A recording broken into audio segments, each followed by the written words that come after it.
Pulau Rempang dipaksa kosong untuk membangun Rempang Eco City (REC).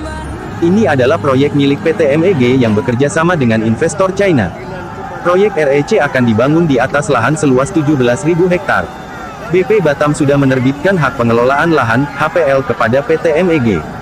Untuk mengosongkan lahan seluas 17,000 hektar itu, sebanyak 16 kampung tua yang telah ada sejak ratusan tahun harus dilenyapkan. Orang-orang Melayu penghuni kampung-kampung tua itu dipaksa pindah ke kawasan tengah Pulau Galang. Ada ultimatum bahwa Rempang harus kosong pada tanggal 28 September tahun 2023. Kalau aparat sudah main ultimatum, berarti proyek ini sangat penting. Yang perlu kita pertanyakan mengapa pemerintah Batam mati-matian mendukung REC. Ini untuk siapa?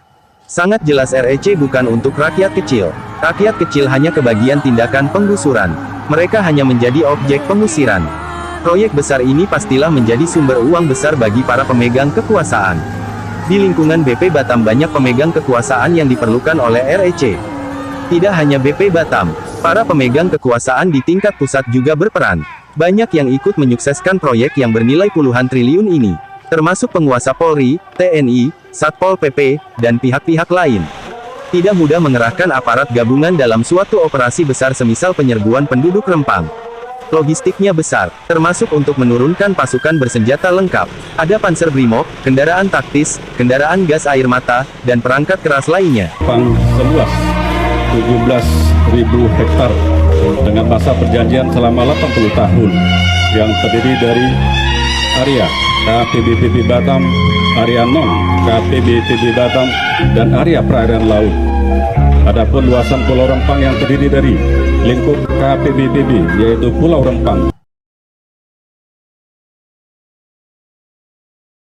Konflik agraria yang makin lama makin tinggi di era Pak Jokowi. Padahal Pak Jokowi berjanji untuk membagi-bagi tanah tuh, dan itu nggak terjadi. Itu juga yang terjadi di Rempang tuh.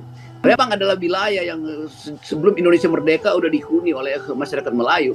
Tiba-tiba atas nama hak negara untuk membagi-bagi tanah itu, masyarakat itu digusur tuh. Dan agak mengherankan Pak Mahfud itu bersikap apologi. Ini kan kata Pak Mahfud, kan saya baca di koran. Kata Pak Mahfud, ini bukan soal penggusuran, ini soal hak yang memang sudah dibagikan negara pada investor. Lalu orang bertanya, investornya siapa? Ternyata investor dari Cina itu kan. Itu menimbulkan lagi iri hati itu. Masyarakat Melayu dari 1834 udah ada di situ. Investor Cina 2024 baru mau mulai investasi di situ karena kebutuhan Indonesia akan modal asing kan. Jadi di dalamnya ada problem yang mendasar.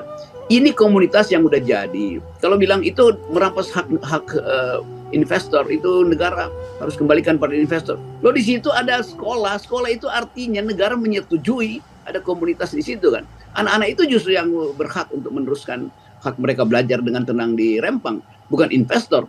Jadi kita mau lihat itu dari dimensi kesejarahan, yaitu hak masyarakat adat di situ untuk merawat kultur di situ. Oh ini gampang, nanti kita pindahin. Begitu dipindahin, kulturnya bubar itu, dipindahin ke rumah susun segala macam. Jadi yang kita sebut sebagai keadilan sosial dan martabat manusia, kemanusiaan yang adil dan beradab itu nggak diperlihatkan. Walaupun akhirnya Pak Sigit mengakui bahwa iya itu ada kekerasan, karena itu kembali pada negosiasi. Tapi justru Pak Mahfud yang bersikeras, itu nggak perlu sebetulnya negosiasi itu ya, itu belas kasihan doang bisa tuh. Jadi kelihatan bagaimana negara itu arogan terhadap rakyatnya sendiri.